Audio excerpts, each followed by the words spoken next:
O que esta criança disse sobre sua mãe biológica vai fazer você arrepios na espinha. Olá a todos. Aproveitem esses momentos de relaxamento enquanto assistem. Tomás Cardoso tinha apenas 8 anos, mas seus olhos estavam sempre voltados para o chão, como se escondessem um grande segredo. A casa onde morava com a mãe era chamada pelos vizinhos de a Casa do Silêncio, pois de lá nunca se ouvia música nem risos. Na manhã de segunda-feira, Tomás entrou pelo portão da Escola Municipal Monteiro Lobato.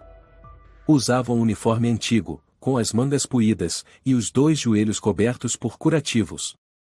Passou em silêncio pelo pátio onde outras crianças jogavam bola, mas ninguém o chamou. Já estavam acostumadas ao fato de que Tomás e não era como os outros. Tomás. A voz da professora Aline soou suave, mas com um toque de preocupação. Aline Moreira era a única que costumava prestar atenção em Tomás. Abaixou-se até ficar na altura do menino, com um olhar atento. Você caiu de novo? Sua mão está ralada. E os joelhos também. Tomás parou, gaguejando, e tropecei na escada. Da última vez você disse que escorregou na banheira. E na semana passada, foi no parque. A voz dela era gentil, mas séria. Tomás, você pode dizer a verdade para mim.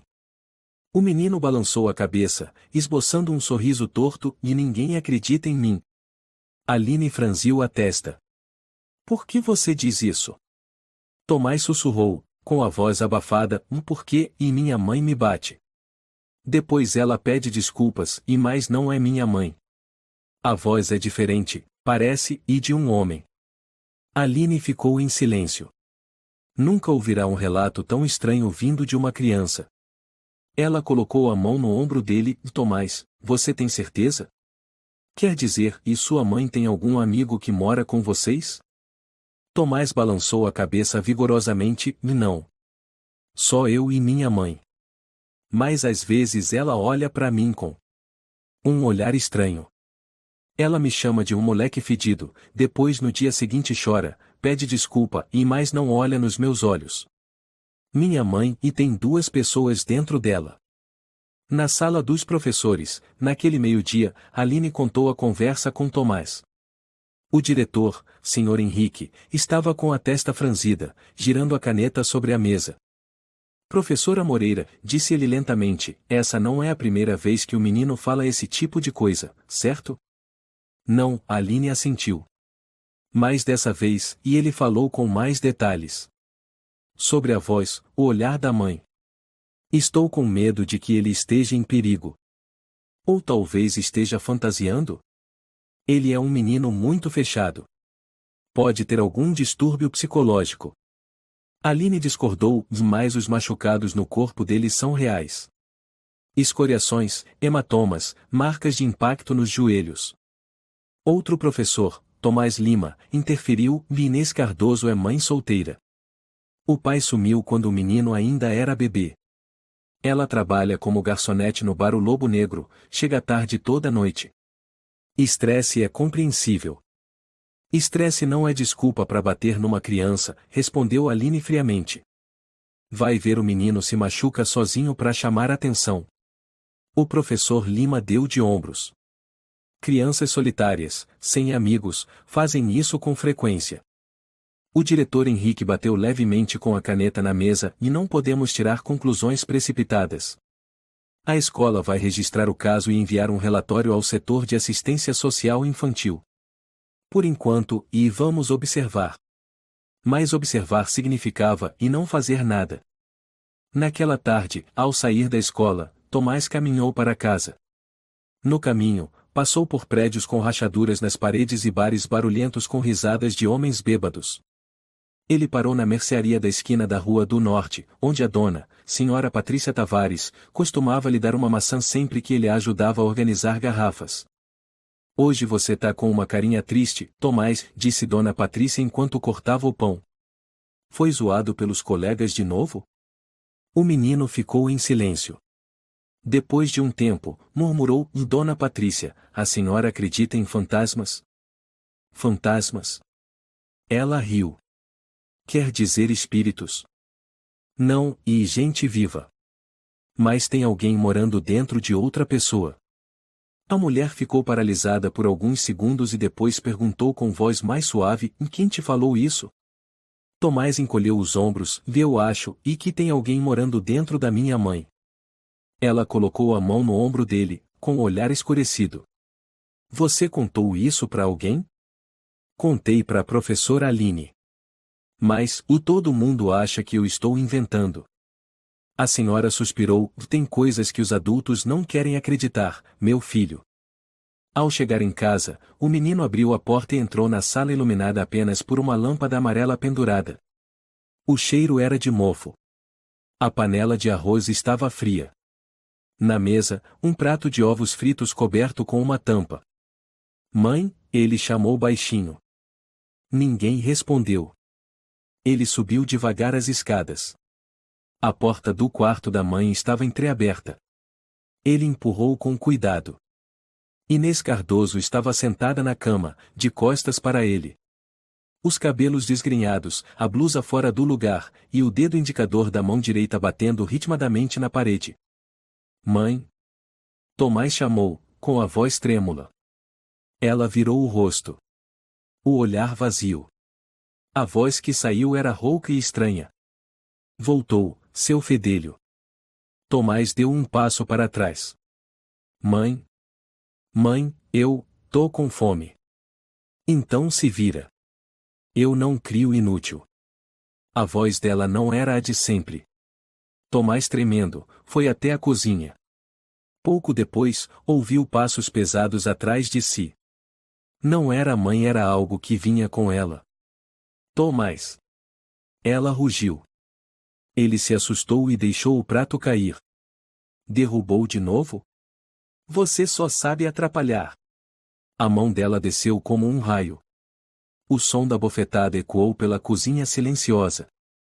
O menino caiu, a bochecha marcada com 5 dedos vermelhos. Desculpa, mãe. Inês ficou parada. Então soltou uma risada estranha, como se fosse outra pessoa rindo através dela. Desculpa. Você ainda não aprendeu a ficar calado. Tomás se encolheu no canto da cozinha, abraçando a cabeça. A silhueta dela saiu do cômodo, com passos pesados como se carregasse outra alma junto. Naquela noite, Tomás ficou encolhido debaixo das cobertas, olhos arregalados, sem ousar piscar. Ele já não sabia quem vivia naquela casa com ele. A mãe? Ou um ser cruel e estranho que tomara o corpo dela? A resposta, e ele ainda não estava pronto para saber. Ultimamente, Tomás não conseguia mais dormir uma noite inteira. Acordava no meio da madrugada, com a sensação de estar sendo observado. Mas não era como quando um adulto cuida do sono de uma criança, era uma presença pesada, fria, como se estivesse deitado numa floresta escura, cercado por predadores invisíveis. Na terceira noite seguida, acordou às 2 da manhã. O quarto estava escuro, só iluminado pela luz do poste filtrada pela cortina fina. Tomás abriu os olhos, imóvel. O coração batia forte no pé da cama, havia uma figura parada, imóvel como uma estátua. Mãe, ele sussurrou. Nenhuma resposta. A figura não se moveu, nem falou. Tomás se sentou devagar, tentando se aproximar. Mãe, e a senhora tá bem? A figura soltou um suspiro forte e virou-se. Dedos longos e finos começaram a bater na parede. A batida era fria, ritmada. Taque, taque, taque, taque, taque. O menino tremeu e se escondeu de novo sob o cobertor, encolhido como um ouriço. Não chorou, não chamou. Aquele som de unhas batendo era o que mais temia, pois sempre que isso acontecia, a mãe desaparecia. E surgia o outro. No dia seguinte, Tomás foi à escola com olheiras profundas. Aline notou imediatamente. Você não dormiu? Aconteceu alguma coisa em casa ontem à noite? Tomás olhou em volta e sussurrou, vá mãe, e ficou parada no escuro. Depois ficou batendo na parede. Mas não falou nada. Você tem certeza que era sua mãe? A voz dela era tão delicada como quem anda sobre gelo fino. Não sei. A respiração dela não era igual. Eu perguntei, mas ela não me olhou. Não era minha mãe. Naquele mesmo meio-dia, Aline ligou para o Serviço de Assistência Social Infantil. Quem atendeu foi o Sr. Sérgio Pereira, assistente social da região norte de Campinas. Sérgio, aqui é a professora de um aluno chamado Tomás Cardoso. Ele mora com a mãe, Inês. Estou preocupada que ele esteja sofrendo abuso e apresentando sinais sérios de medo. Já houve denúncias anteriores? Nenhuma oficial. Mas agora a situação parece mais grave. Ele disse que a mãe tem duas personalidades. E há marcas evidentes de lesões físicas e sinais de trauma. Sérgio anotou e disse: vou fazer uma visita. Mas precisamos ter certeza, Aline. Às vezes esse tipo de relato vem da imaginação da criança. Eu entendo, respondeu Aline.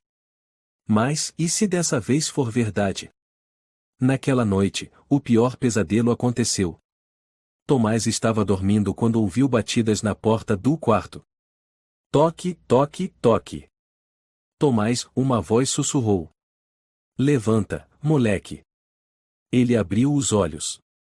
A porta estava entreaberta, a luz do corredor iluminava o rosto da mãe ou pelo menos o rosto de quem parecia ser ela. Os olhos arregalados, o cabelo caído nas laterais do rosto. Eu não fiz nada de errado, mãe. Venha aqui. A voz era rouca, como pedras rolando na garganta. Tomás saiu. Ela o segurou pela mão e o puxou escada abaixo. Cada passo dela era como ferro batendo na madeira. Ao chegarem na cozinha, ela o atirou no chão. Antes que ele pudesse reagir, ela gritou. Foi contar pros outros, foi? Eu não, e só falei com a professora. Pá! Um tapa na bochecha esquerda. Professora! Bando de cão farejador! Tomás chorava, mãe, por favor, tô com medo. Você precisa aprender a calar a boca. Ela gritou, depois começou a murmurar, como eu, antes, eu não calei. De repente, ela o chutou com força. Ele caiu para trás, batendo a cabeça na perna da mesa. A visão escureceu. A respiração ficou fraca. No último momento antes de apagar, ele ouviu um som não, um sussurro, e depois, e nada mais. Quando Tomás acordou, a luz fraca entrava pela janela. Uma manhã silenciosa. Sem gritos, sem sombras. Ao lado do travesseiro, havia um pedaço de papel. Ele o pegou com as mãos trêmulas. A letra era trêmula, como se escrita em estado de delírio. Eu não quero machucar o menino, mas ele precisa aprender a ficar em silêncio. O menino segurou o bilhete, sentado em silêncio sobre a cama. Naquela mesma manhã, Aline Moreira recebeu uma ligação de Dona Ana, a dona da mercearia. Aline, você devia ir até a casa do Tomás. Ontem eu vi o menino andando com dificuldade, com sangue seco atrás da orelha. Não tive coragem de me intrometer, mas estou com medo. Sem esperar mais, Aline ligou para Sérgio Pereira. Você precisa ir imediatamente à casa do Tomás. Eu tenho certeza de que o menino está em perigo. Uma hora depois, Sérgio bateu à porta da casa número 14 da rua São Benedito. Inês Cardoso atendeu. Os olhos dela estavam fundos, com olheiras profundas, a bochecha com hematomas como se ela mesma tivesse se ferido. Vestia um suéter largo, estava descalça, a voz cansada. O senhor é? Eu sou Sérgio Pereira, assistente social. Recebemos uma denúncia sobre possível violência infantil nesta residência. Inês franziu a testa. Quem disse isso? Professores e vizinhos. Eu preciso falar com o Tomás. Ele está dormindo. Está com febre leve. Então, por favor, me permita vê-lo por um instante. Ela hesitou, mas depois deu passagem. Fique à vontade. Minha casa vive sendo suspeita. Sérgio entrou, olhando atentamente cada canto da casa fria e silenciosa. Tomás estava deitado no sofá, com o rosto pálido, olhos fechados. Sérgio se agachou e o sacudiu levemente. Tomás, você consegue me ouvir?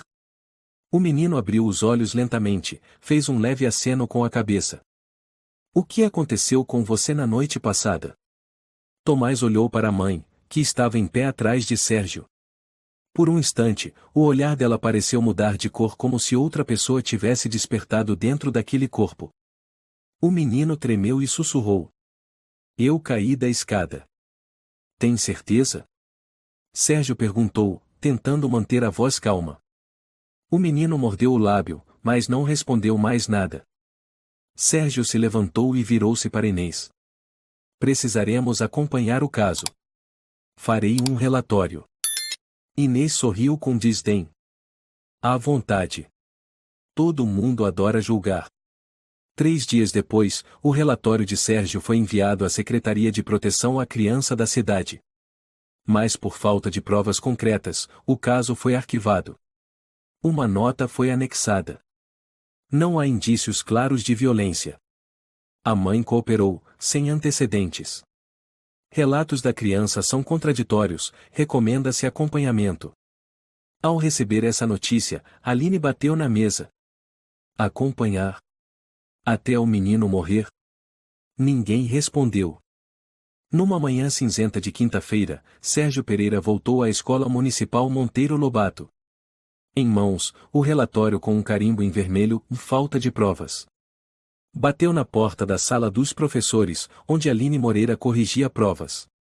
Assim que o viu, ela se levantou imediatamente. Não me diga que arquivaram o caso, ela disse quase num grito. Sérgio assentiu, a voz mais baixa. Fiz tudo o que pude. Eles querem e mais elementos. Mais elementos? O menino praticamente contou tudo. O que mais vocês precisam? Depoimento de uma criança de 8 anos, sem testemunhas, sem laudo médico confirmando agressão por terceiros. Legalmente, é assim. Aline apertou os punhos. Então eu vou conseguir mais. Não pare, Sérgio. Pelo menos, e não com o Tomás. Naquele mesmo meio-dia, Aline levou Tomás até a sala da coordenação pedagógica. Chamou também uma psicóloga escolar, Dona Rosária Nunes, do Departamento de Psicologia Infantil de Campinas. Tomás sentou-se encolhido na cadeira, balançando as pernas no ar. Dona Rosária começou com voz gentil. Tomás, meu nome é Rosária. Eu só quero conversar um pouquinho com você. Se não quiser responder algo, está tudo bem. O menino acenou com a cabeça. Você pode me contar um pouco sobre sua mãe? Tomás ficou em silêncio. Depois de um tempo, disse. Minha mãe tem 2 pessoas. Rosária sorriu levemente, anotando. Como assim? Uma mãe boa, e que me abraça, que chora.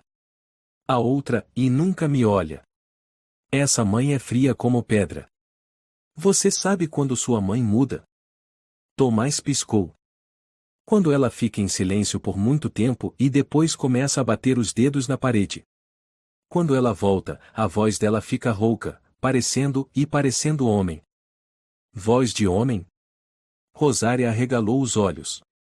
Sim, e ela pede desculpa com aquela voz. Mas não chora, e não me olha, e não é a minha mãe. Aline, ao lado, permaneceu em silêncio. Rosária continuou. Você se lembra da última vez que sua mãe mudou de voz? Tomás assentiu. Anteontem à noite.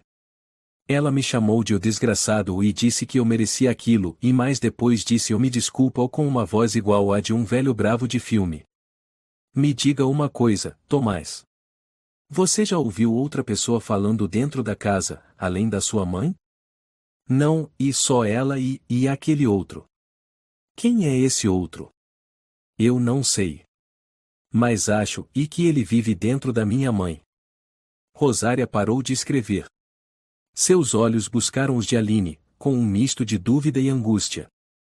Uma criança não inventaria isso com tantos detalhes, se não estivesse realmente vivendo essa realidade. Tomás perguntou Rosária, você tem medo da sua mãe? O menino não respondeu de imediato.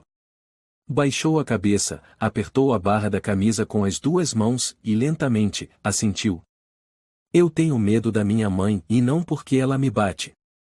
Eu tenho medo e de que ela não seja mais a minha mãe. A conversa terminou em um silêncio pesado. Rosária se levantou e saiu para o corredor com Aline e Sérgio. O que a senhora acha? Perguntou Aline. Rosária suspirou. Se não for um transtorno mental, é uma forma de dissociação severa. Não descarto transtorno dissociativo de identidade. O menino descreve com muita precisão. Isso não é imaginação infantil. Sérgio franziu a testa. Mas nenhum médico confirmou um diagnóstico da Inês. Ainda não respondeu Rosária. Mas acho que devemos procurar registros antigos.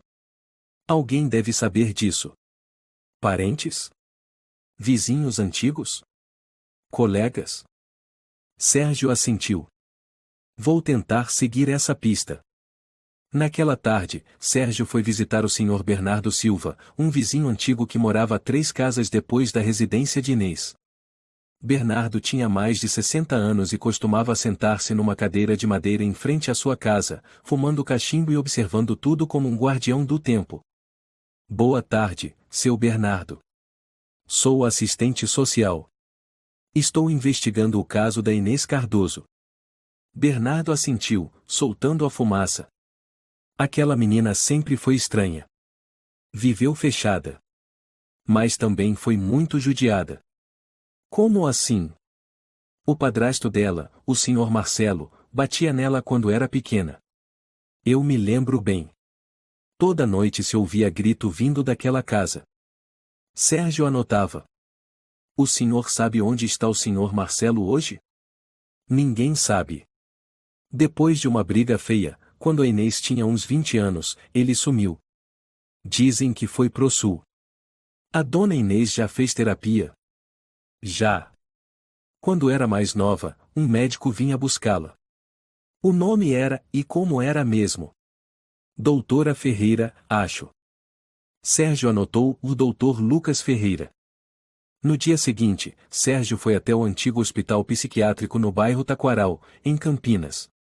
Depois de algumas ligações e buscas nos arquivos, foi levado até o consultório do médico já aposentado, que ainda fazia consultoria no hospital.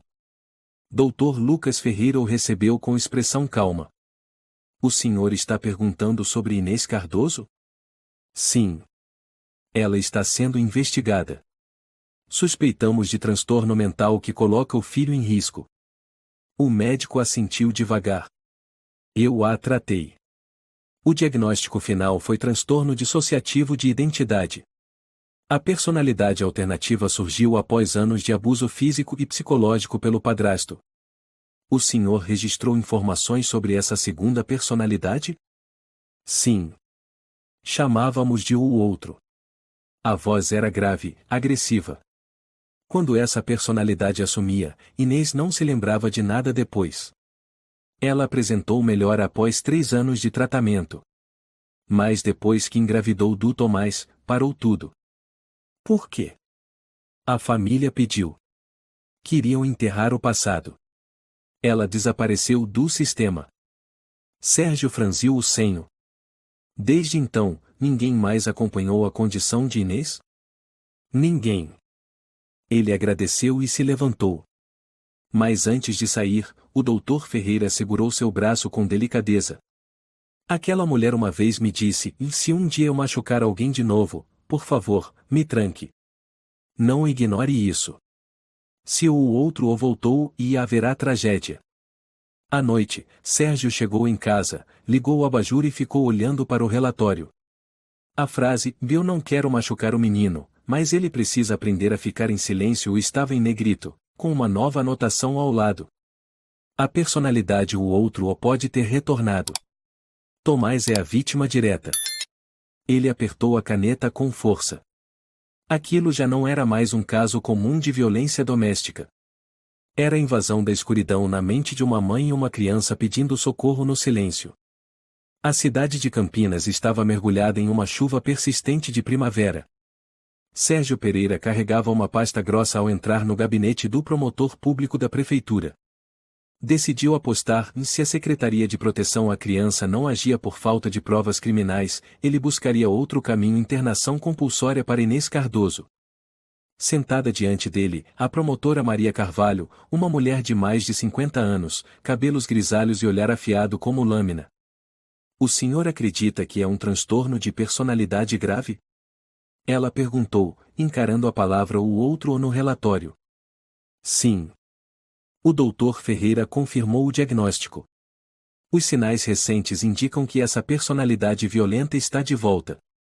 O senhor tem certeza? Não. Mas eu sei que o menino Tomás está vivendo com uma bomba prestes a explodir. A promotora fechou o relatório. O senhor quer que eu autorize a internação compulsória? Sérgio assentiu. Pelo menos para avaliação psiquiátrica no Hospital das Clínicas da Unicamp. Se confirmado, teremos base legal para proteger a criança. Está bem, disse ela, com firmeza. Eu o assinarei. Mas preciso de mais uma coisa: um depoimento de alguém da família. Alguém que conheça bem o passado da Inês. Sérgio refletiu e então se lembrou. Lúcia Cardoso, prima de Inês, atualmente morava em Ribeirão Preto, a apenas 1 hora de Campinas. Ele ligou imediatamente para marcar um encontro. Lúcia Cardoso era uma mulher de pouco mais de 30 anos, alta, magra, com olhos tristes como se carregassem o inverno inteiro do norte do Brasil, trabalhava como bibliotecária na Universidade de Ribeirão Preto, vivia sozinha e raramente falava sobre a família. Eu achava que a Inês tinha morrido, disse Lúcia após um longo silêncio. A família inteira cortou relações com ela. Por quê? Perguntou Sérgio. Porque ela lembrava demais. Ele franziu o senho. Lembrava do quê? Lúcia olhou para a xícara de chá, a voz se tornando quase um sussurro. Do Marcelo. O padrasto dela. Também conhecido como o pesadelo da nossa família. Você presenciou alguma coisa? Não diretamente. Mas eu morava naquela casa quando era pequena. E eu ouvia. Ouvia o quê? O choro dela, os gritos de socorro. Marcelo chamando ela de ovadia demoníaca. E depois, e os sons dos tapas, das pancadas. Nenhuma noite era tranquila. E seus pais não fizeram nada? Lúcia soltou uma risada amarga. Meus pais? Diziam que era assunto de família. Que Inês exagerava para chamar atenção. Aí, quando ela tinha 18 anos, fugiu de casa. Ninguém tentou impedir. Todos pensaram, e se ela desaparecesse, haveria paz. E Marcelo? No começo, continuou morando lá. Depois, e uma vez ouvi minha mãe dizendo que ele fugiu. Ninguém mais soube dele. Sérgio anotava tudo. Você reencontrou a Inês depois? Lúcia balançou a cabeça. Uma vez só. Quando ela estava grávida do Tomás.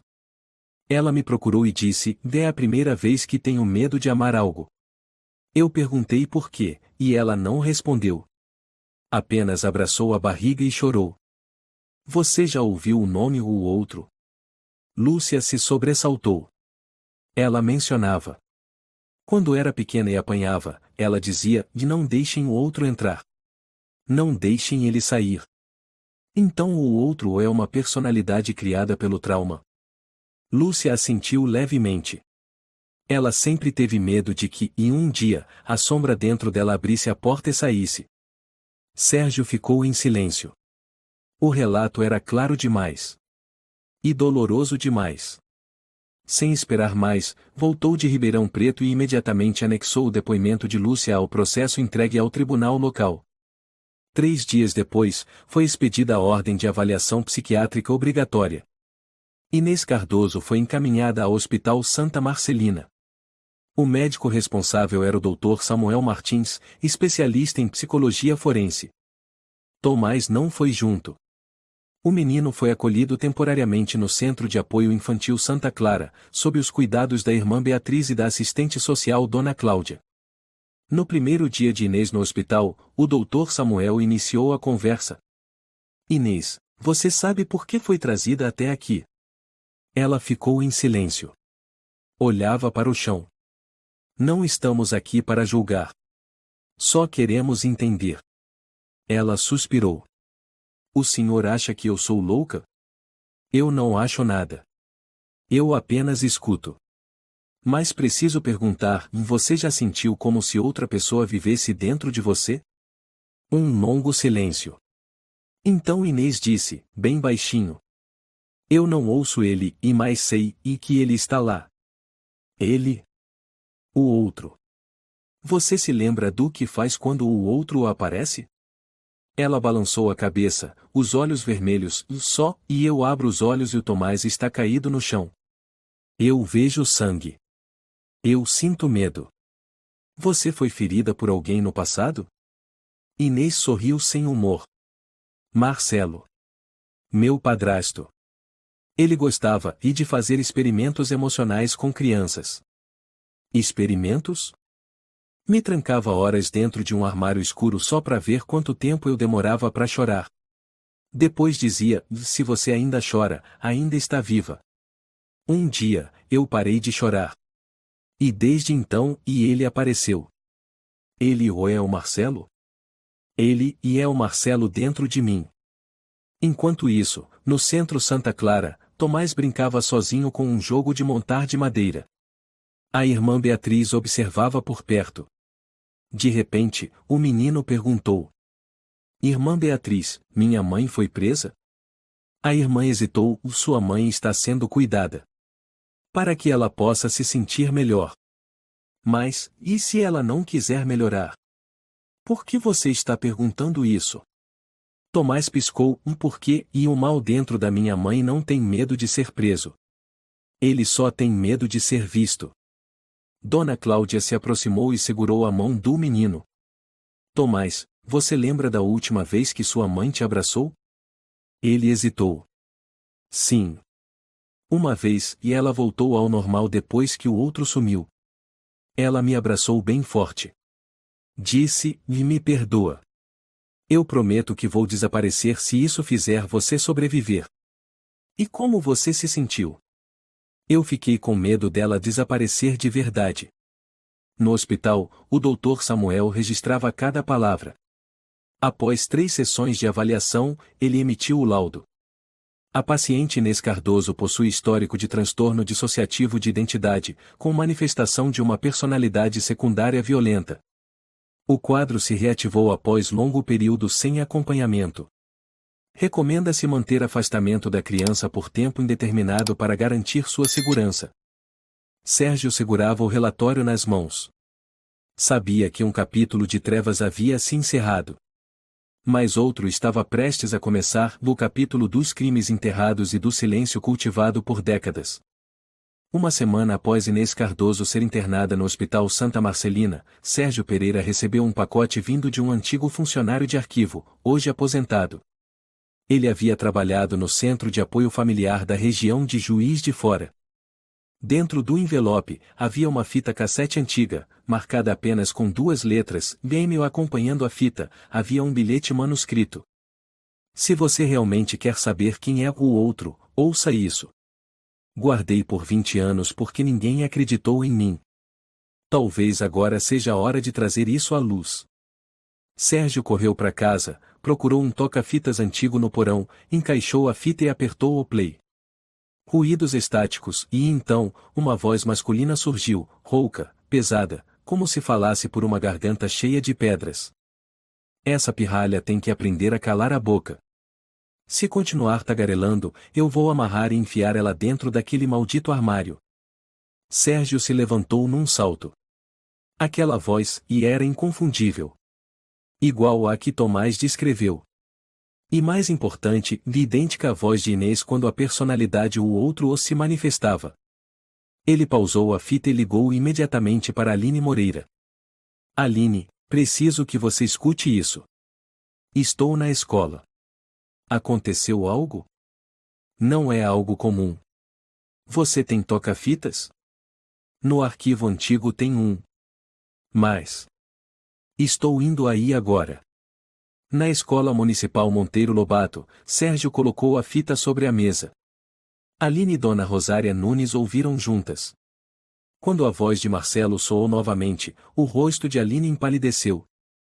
É ele, ela murmurou. É o outro. Rosária segurou a cabeça com as mãos.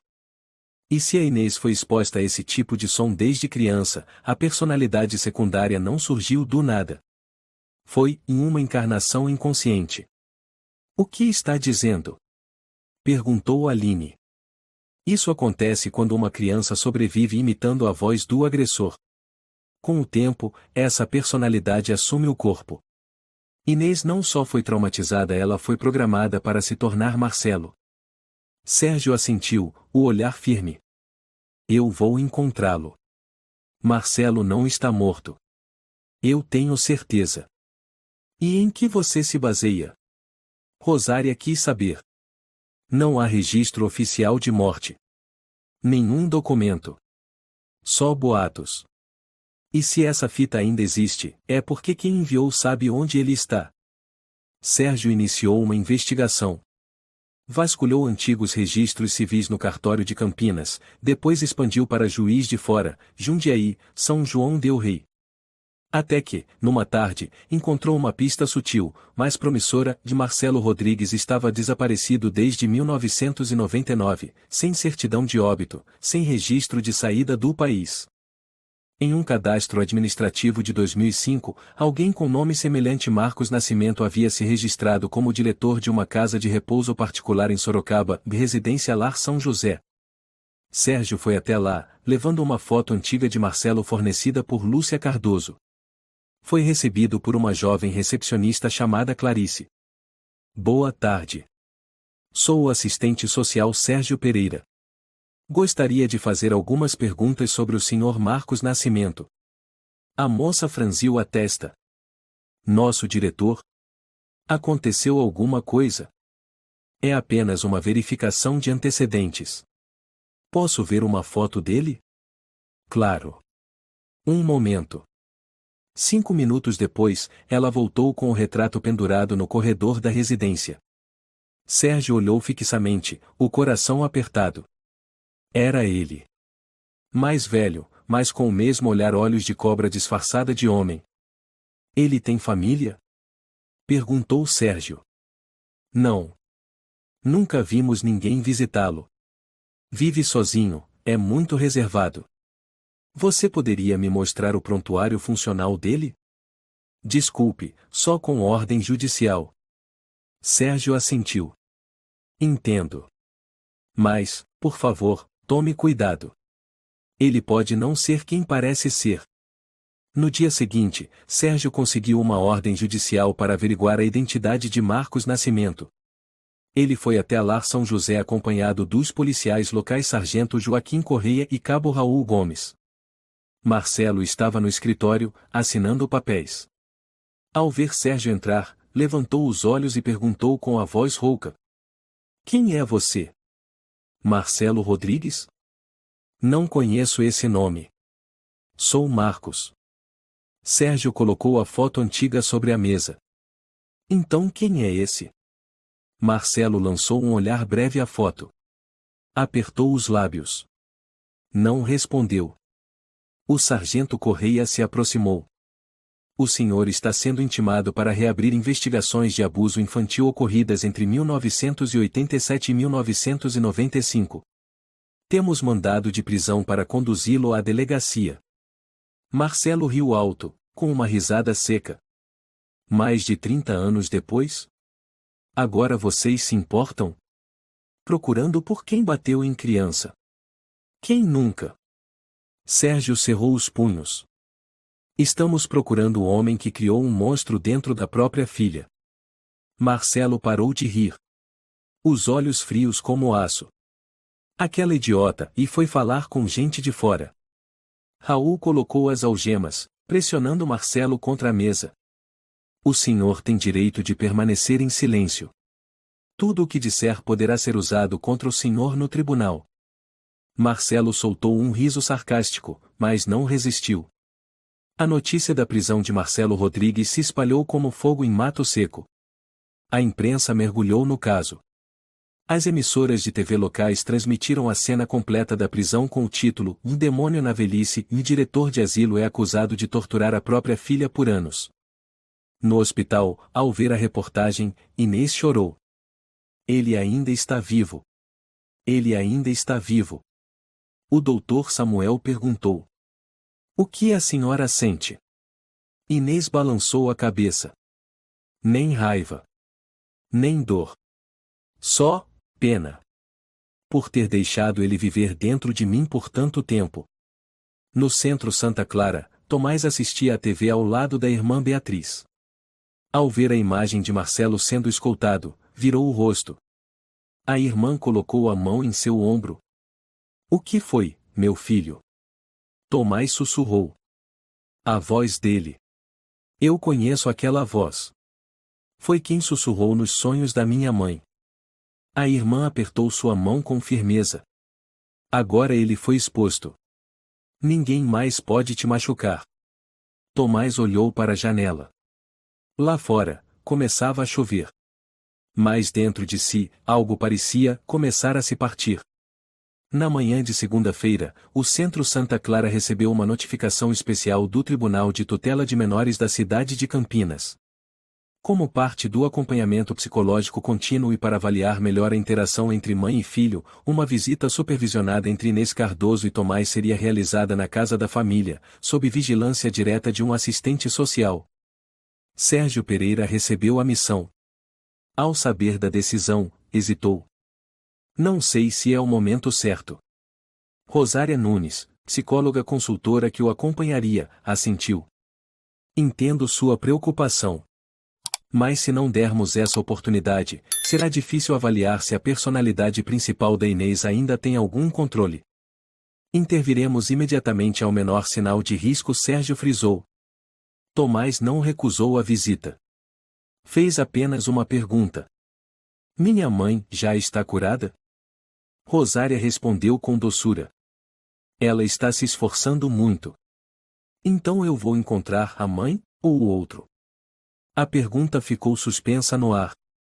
Naquela tarde, levaram Tomás de volta à antiga casa na rua São Benedito. Sérgio entrou primeiro, checando cada cômodo. Inês estava na cozinha, vestia um cardigan bege, os cabelos presos num coque alto, o rosto sereno de forma estranha. Boa tarde, Sr. Pereira, disse ela com voz suave como um sussurro. Boa tarde, Dona Cardoso. O Tomás entrará em alguns minutos. Eu e a doutora Rosária ficaremos para supervisionar. Claro, ela assentiu. Rosária puxou Sérgio para o canto. Ela está na personalidade principal. Rosto calmo, voz constante, postura relaxada. Tem certeza? Ele murmurou. Até este momento, sim. A porta se abriu. Tomás entrou. Olhou ao redor. Tudo lhe era dolorosamente familiar. Aquela cozinha, o mesmo sofá, a rachadura na parede e a mulher à sua frente, com um rosto no qual ele já não conseguia confiar. Mãe? Ele chamou baixinho. Inês parou. Os olhos marejaram, mas ela os conteve. Olá, Tomás. Tomás se aproximou, mas não demais. Hoje, a senhora lembra quem eu sou? Inês se ajoelhou, olhando direto nos olhos do filho. Eu lembro. Lembro de cada sono seu, de cada palavra que disse quando começou a falar. Me perdoa, Tomás. Me perdoa pelo que eu não consegui controlar. O menino permaneceu imóvel. E onde está o outro? O silêncio caiu como uma pedra. Inês engoliu seco. Eu não sei. Mas tento amarrá-lo dentro da minha cabeça. Todo dia. Rosária observava e fazia anotações. Sérgio estava perto da porta, a mão descansando discretamente sobre o rádio de comunicação no cinto. Você ainda tem o desenho que fez? Inês perguntou. Tomás assentiu. Está no centro. Aquele com a mamãe e o outro. Sim. Um lado do rosto da mamãe estava sorrindo. O outro não tinha olhos. Inês abaixou a cabeça, emocionada. Eu vi aquele desenho nos meus sonhos. Eu sei, você viveu com medo. Tomás apertou os lábios. A senhora tem medo dele? Ela não respondeu de imediato. Então sussurrou. Não. Tenho medo de mim mesma.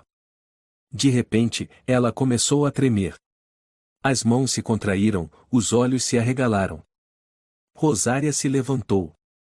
Sérgio, algo mudou. Inês segurou a testa, a voz ficou distorcida. Saiam. Levem ele daqui. Tomás recuou, em pânico. Mamãe? A voz que saiu da garganta de Inês era grave, fria, carregada de morte. Você tem que saber o que é medo, como eu soube. Sérgio pegou o rádio. Equipe médica, urgente. Temos uma emergência. Rosária agarrou Tomás. Ele se debateu. Não me segura. Minha mãe está sendo engolida. Inês se pôs de pé. Os olhos estavam vazios, como de cera. Tomás, ela sibilou pelos dentes. Você sabe o que é silêncio? O menino gritou. Mamãe, não. A senhora disse que lembrava de mim. As mãos de Inês tremiam descontroladamente. De repente, ela se abraçou a si mesma, caiu de joelhos e gritou. Sai de mim. Você não é eu. Rosária correu para segurá-la. Sérgio gritou. Afastem-se. Ela está em estado de dissociação. Tomás ficou parado. Tremia, mas não fugiu. Apenas colocou a mão sobre o peito, onde o coração batia descompassado. Inês gritou pela última vez. Eu voltarei, você não vai me impedir. E então desabou no chão. O corpo tremeu algumas vezes, depois ficou imóvel. 4 paramédicos entraram correndo.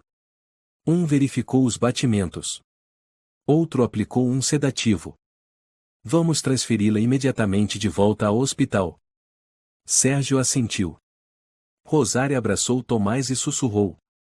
Você foi muito corajoso. Tomás não respondeu. Apenas observou, em silêncio, sua mãe sendo levada para fora da casa. Já havia morado ali com uma alma estranha. Agora, via aquela alma despertar com os olhos de quem lhe deu a vida. Alguns dias depois, Inês foi transferida para a ala de isolamento psiquiátrico especial do Hospital Santa Marcelina. Ela não estava mais autorizada a ver Tomás. Rosária enviou um relatório de emergência ao centro, afirmando: a paciente manifesta uma segunda personalidade com voz, comportamento e linguagem distintos. A personalidade secundária tem tendência ameaçadora e representa risco para menores. Recomenda-se isolamento definitivo da criança. Sérgio assinou o documento. Sua mão tremia levemente. Sobre a mesa, estava a ilustração colorida feita por Tomás e a imagem de uma mulher com 2 rostos, um caloroso, o outro vazio. Fizemos o certo, disse Rosária. Certo, mais doloroso, respondeu Sérgio. Aquele menino perdeu a mãe, embora ela ainda esteja viva. No centro Santa Clara, Tomás sentava-se junto à janela, observando a chuva cair. Dona Cláudia trouxe um copo de leite quente. Tomás, se quiser escrever uma carta para sua mãe, posso te ajudar. O menino balançou a cabeça. Você está com raiva dela? Não. Por quê? Tomás respondeu com voz de adulto. Porque minha mãe também estava presa. Dona Cláudia segurou sua mão. Para alguém tão jovem pensar assim é admirável. Ele olhou direto nos olhos dela. Mas se eu não for forte, quem vai proteger minha mãe daquele homem? Dona Cláudia não soube o que dizer. 3 semanas se passaram desde que Inês Cardoso foi transferida à ala de isolamento. O Hospital Santa Marcelina designou uma equipe exclusiva para acompanhá-la, o Dr. Samuel Martins, a enfermeira-chefe Helena Rios e 2 supervisoras em revezamento, Letícia Oliveira e Natália Souza. Nada mudou. Sem surtos. Sem agressividade. Mas também sem progresso. Inês vivia em silêncio, como uma sombra. Passava horas sentada à janela, olhando para o nada. Quando alguém lhe fazia perguntas, respondia sempre a mesma frase. Eu não lembro de nada. O doutor Samuel anotou no prontuário do dia 12 de abril. Paciente em estado profundo de dissociação. Sem manifestação de personalidade secundária, mas tampouco responde como personalidade principal. Emoções desconectadas. A psique não se âncora mais à realidade. Ele pousou a caneta e suspirou. Natália Souza, que arrumava os remédios ao lado, perguntou baixinho.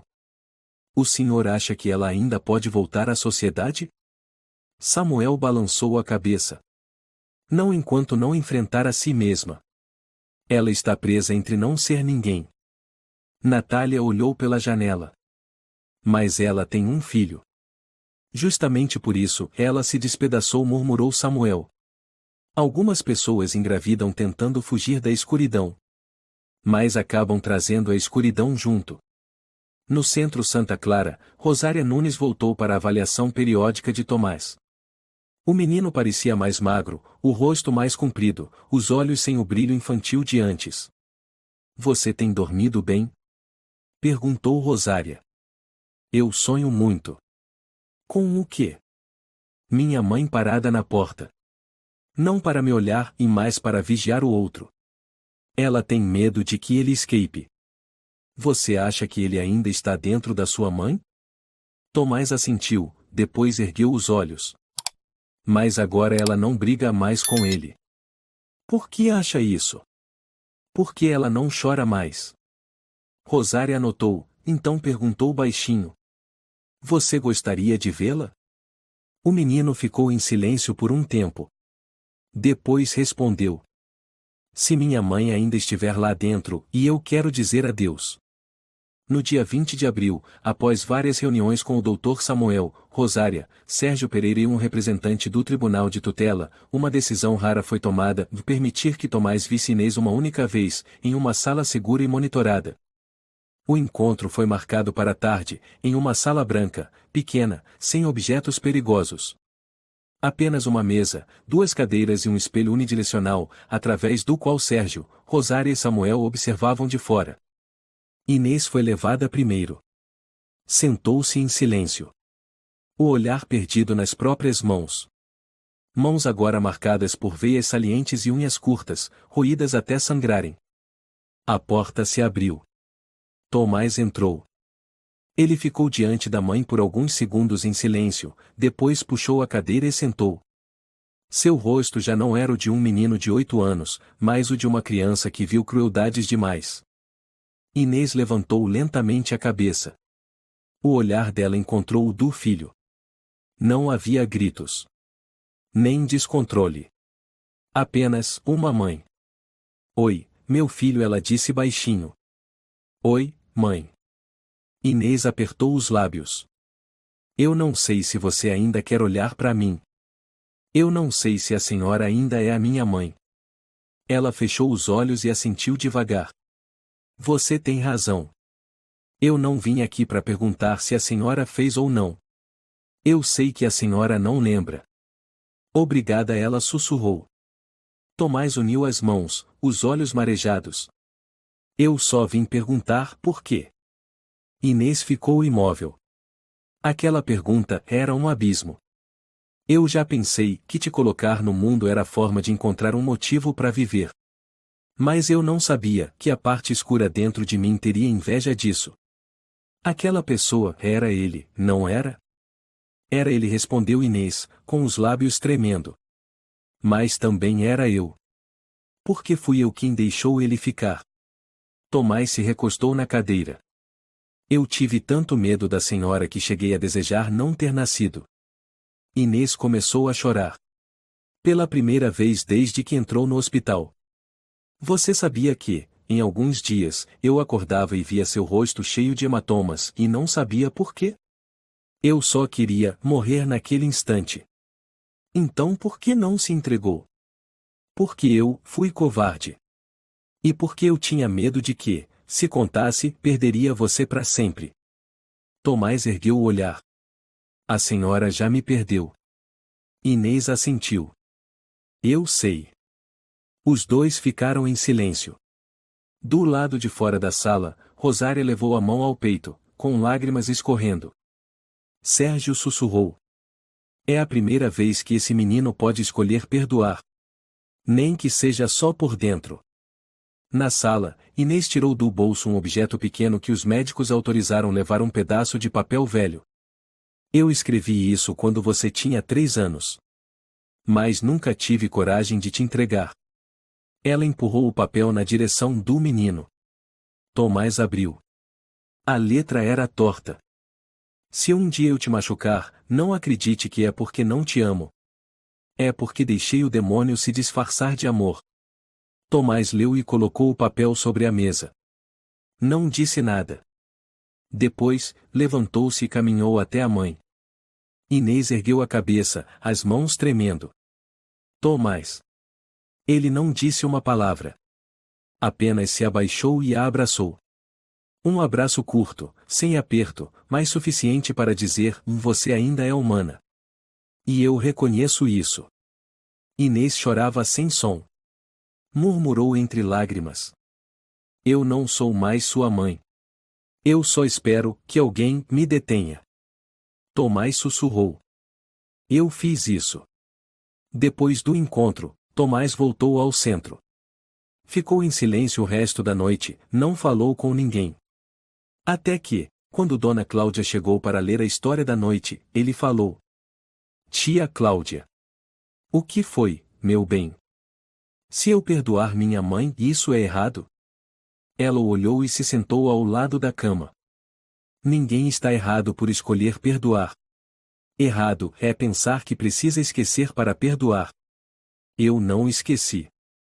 Eu lembro de tudo. Então você é mais forte do que tudo aquilo que sua mãe temeu um dia.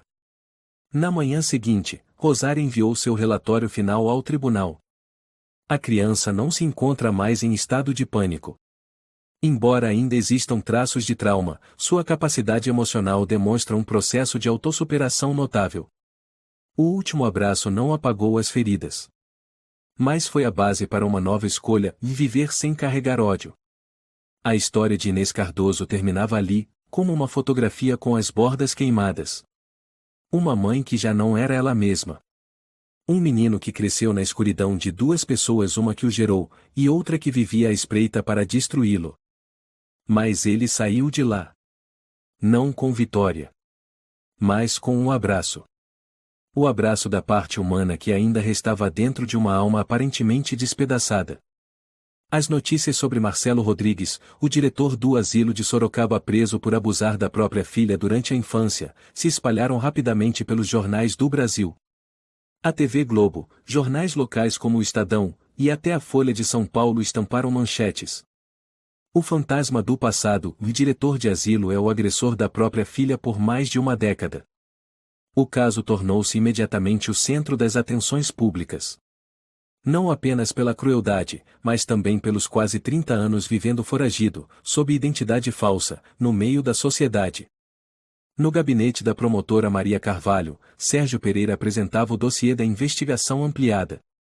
Estavam presentes também o advogado de defesa dos direitos infantis Matheus Almeida, representantes da Polícia Civil de Campinas, e a juíza Lourdes Costa, encarregada da fase inicial. Precisamos reabrir o caso de Inês Cardoso como testemunha e vítima, disse Sérgio. O processo anterior foi arquivado sem laudo psicológico, sem perícia, sem colhimento de depoimento formal. Foi um duplo crime, do agressor e do sistema que ignorou. A juíza Costa assentiu. Li todo o material. Com a gravação em fita cassete e o laudo do Dr. Ferreira, temos base para abrir processo contra Marcelo. O advogado Matheus acrescentou. Além disso, estamos localizando mais 3 testemunhas que viveram próximas à família Cardoso na época. Uma delas já enviou denúncia anônima. Você tem um nome? Perguntou Oliveira. Sim. Dona Sofia Campos, antiga vizinha da casa da Inês. Ela relatou: ouvi a menina ser trancada no porão e gritar chamando pela mãe. Sempre que isso acontecia, ela não saía de casa no dia seguinte. Sérgio entrelaçou os dedos. Então não é só relato. Temos testemunhas, Provas de áudio e diagnóstico clínico. Não estamos apenas protegendo Tomás, estamos fazendo justiça por Inês. Ao mesmo tempo, no Hospital Santa Marcelina, Rosária Nunes visitava Inês após mais de 10 dias. Levava consigo cópias das matérias não para machucar, mas para devolver o direito de saber a quem foi silenciada. Inês pegou os recortes e leu a manchete. De diretor de sucesso a monstro familiar, na queda de Marcelo. Ele vai ser julgado? Perguntou ela, como se mal acreditasse. Rosária assentiu. Pode pegar até 30 anos. Desta vez, o sistema está do seu lado. Inês deu um sorriso amargo. O sistema já me abandonou antes. Mas aquela menina agora é uma mulher capaz de falar por ela mesma. Inês ficou em silêncio por muito tempo. Depois disse, lentamente: eu não quero que ele morra. Quero que viva o bastante para ver que eu não tenho mais medo. No mês seguinte, uma equipe de investigadores independentes sob direção de Matheus Almeida começou a reconstruir todo o histórico de Marcelo. Não se limitaram ao caso de Inês, ampliaram a busca por todos os lugares onde ele havia trabalhado nos últimos 25 anos. No Asilo Lar São José, 3 técnicos de enfermagem se manifestaram. Um deles, Daniel Vieira, trabalhou ao lado de Marcelo por 6 anos. Ele sempre teve um jeito autoritário, gostava de controlar, especialmente as idosas. Muitas foram isoladas, tiveram telefone e correspondência cortados. Mas ninguém reagia, porque ele tinha influência. Outra técnica, Carla Mendes, afirmou: uma vez ouvi ele gritar com uma senhora com Alzheimer: você é tão burra quanto minha filha.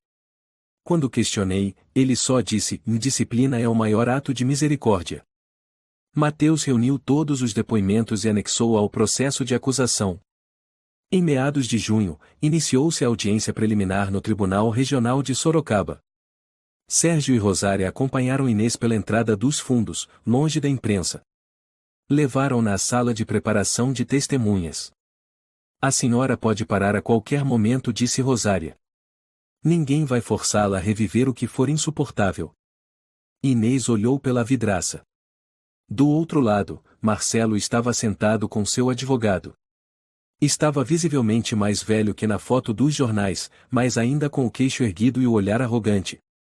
Rosária segurou a mão dela. Se não conseguir, eu vou entender. Inês balançou a cabeça. Não. Eu preciso falar. Não por mim. Por Tomás. Para ele saber que a mãe dele se levantou. Na sala de audiência, a juíza Lourdes Costa presidia. Marcelo foi chamado ao banco dos réus.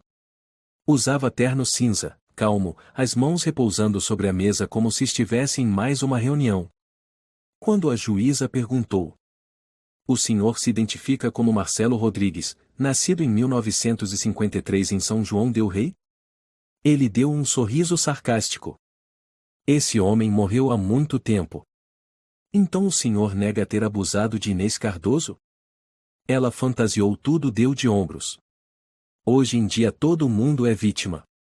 Matheus se levantou. Excelência, temos uma gravação com voz coincidente em 98% com a do réu, 5 testemunhas presenciais, e o mais importante, a vítima está aqui hoje para relatar os fatos. Quando Inês entrou, o plenário ficou em silêncio absoluto. Marcelo a olhou e debochou. Ainda viva? Achei que você tinha se matado nos anos 2000. Inês não respondeu. Ficou no centro da sala. Sua voz tremia, mas era firme.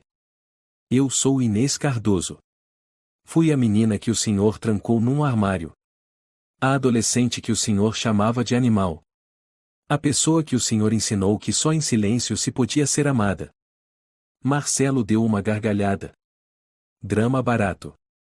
Tá querendo atenção? Inês olhou diretamente em seus olhos. Não. Eu não quero atenção. Eu quero que meu filho saiba que a mãe dele não está muda mais. Toda a sala do tribunal aplaudiu em silêncio. A juíza sinalizou por ordem. Por favor, silêncio. Pode continuar, senhora Cardoso. Inês retomou, com a voz mais firme. Eu não vim pedir piedade. Eu vim dizer, eu venci. Eu não tenho mais medo da escuridão que o Senhor deixou em mim. E eu estar viva é a prova de que o Senhor fracassou. Marcelo rosnou. Está inventando tudo isso. O advogado Mateus se levantou.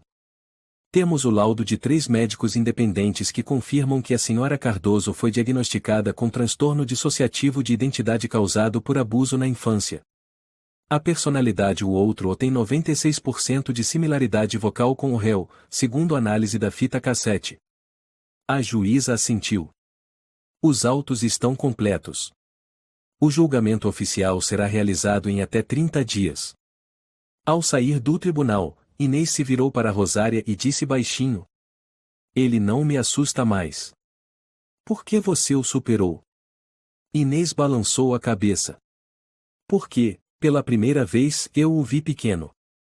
30 dias após a audiência preliminar, o Tribunal Regional de Sorocaba deu início ao julgamento oficial.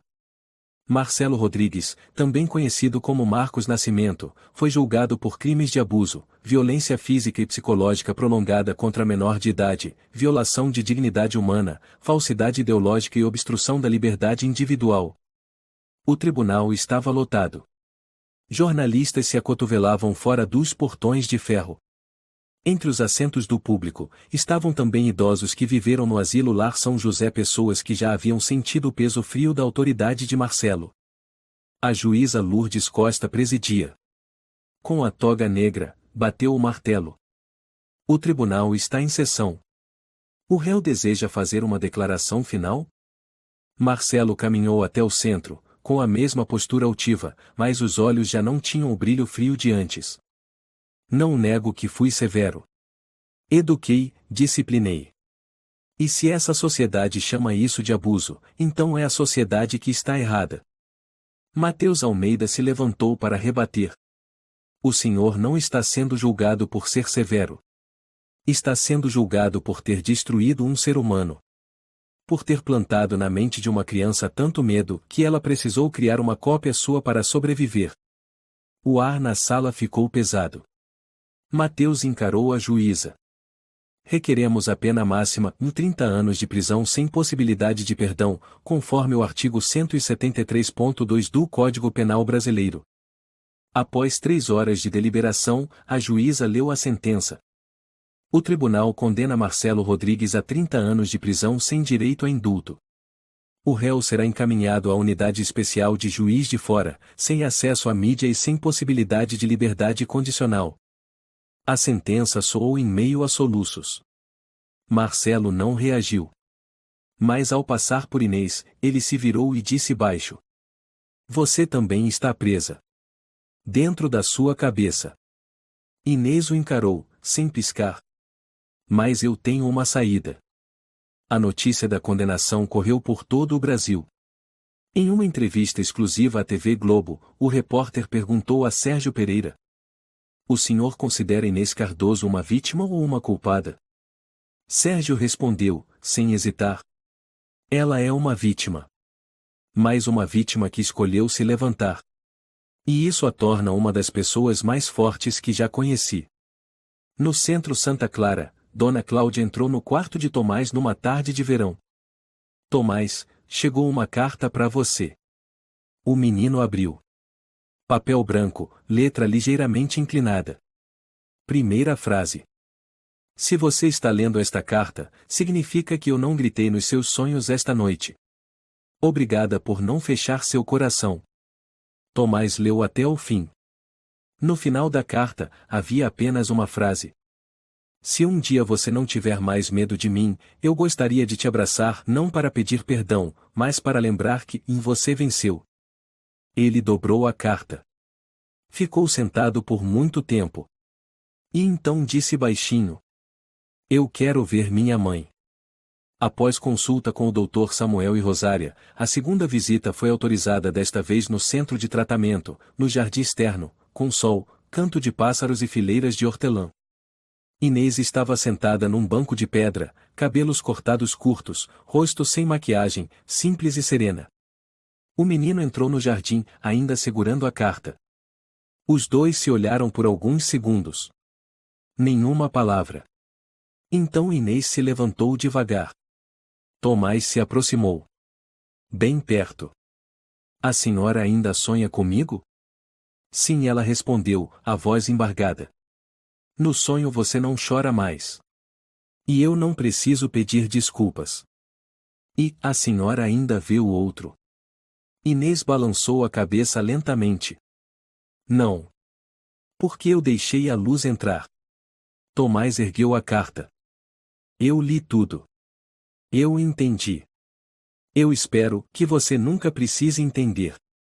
Só queria que você vivesse como uma criança normal.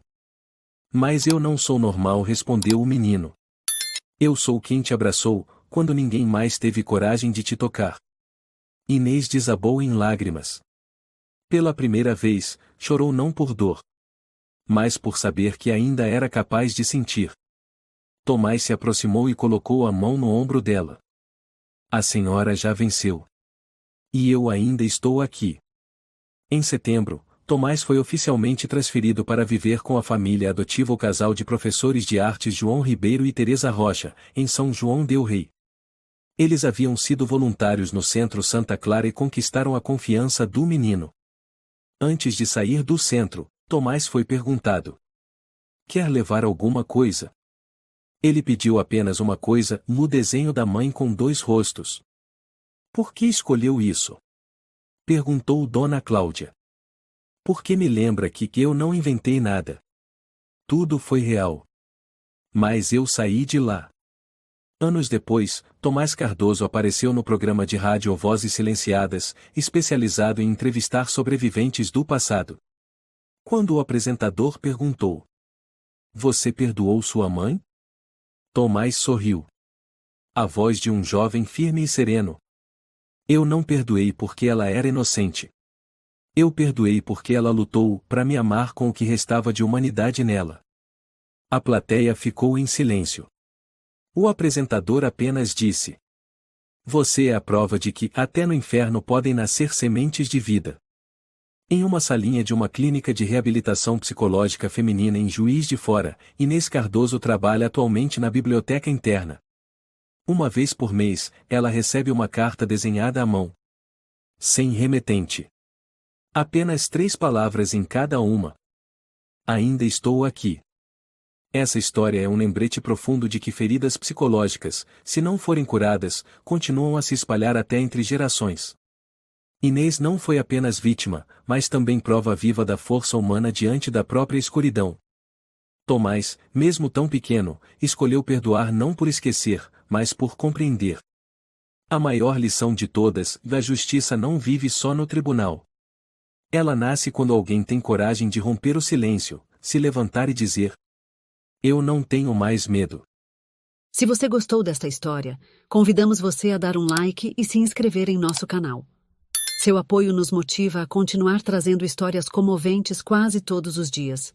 Estamos muito agradecidos pelo seu apoio. Até breve.